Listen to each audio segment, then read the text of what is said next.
You might call this too a soup spoon, but you'll most likely hear it called a ladle. Roll these into meatballs. You could either go for meatballs so small you can eat them with a soup spoon, or you could go for meatballs large enough they'll be easy to grab and break up with a soup spoon. And as you move that spoon, and this is nothing more than a soup spoon, you don't need any fancy tools. This time, in addition to a tablespoon of chopped parsley, I've got a teaspoon each of chopped basil and oregano, and for more lemony flavor as well as presentation, a few slices of lemon. We're going to add a teaspoon of baking soda.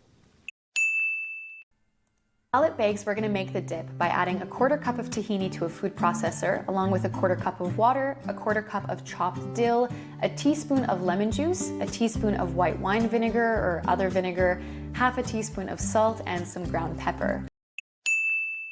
We're going to need a nice small pan, a medium to large shallow frying pan, a nice oven dish, baking sheet, wooden spoon, a whisk, and a serving spoon. Let's get started. Make sure to give them a serving spoon that is not slotted so they can spoon over some extra sauce. Paul would hand Claude a large serving spoon, which he would fill with a tremendous amount of freshly cracked pepper, some salt, olive oil, and a drop or two of white wine vinegar. And after mixing a little bit more with a wooden spoon or rubber spatula, the starches will start to look beautiful and elastic, and that means the mochi is ready to be spread. You could use a whisk, but I'm going to use a wooden spoon. I have a pepper mill, I have a wooden spoon, and I have a very sharp chef's knife. Stir it with a spoon until it's just combined.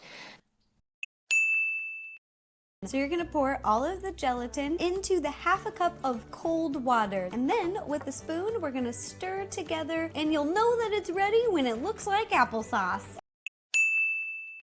Just stir it with a spoon to get as much of the liquid through as possible, and then that looks pretty good.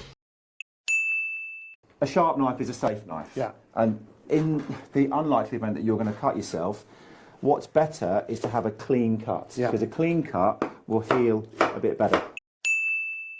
Aberrant thoughts about jumping on a train line or harming oneself with a sharp knife can remain brief, peculiar flashes, rather than repetitive fixations. They are almost like a sharp knife that lets you cut through the data you gather to easily identify what is relevant and what is not. So we got the first one cut with a knife. We'll remove the next one with a fork. We'll take the next one off with a spoon. You can use your favorite wrestler. That must have been tension you could cut with a knife. I'm going to have a little pinch of salt, and then I'll give it a nice little beat with a fork. So notice I've taken that pan off the heat. Just a little drizzle of oil.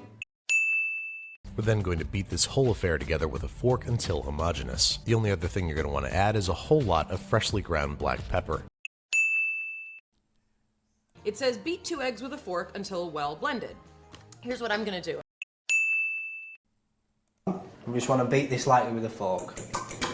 So using a pastry brush, we're just going to brush one edge with the egg. So now all that's left to do is roll. In the Western world, there are sort of two acceptable ways to hold your fork and knife. There's the American style and the continental style. With the continental style, you hold your fork in your left hand, and when you're cutting a bite, your knife is in your right hand. The cutlery never changes hands.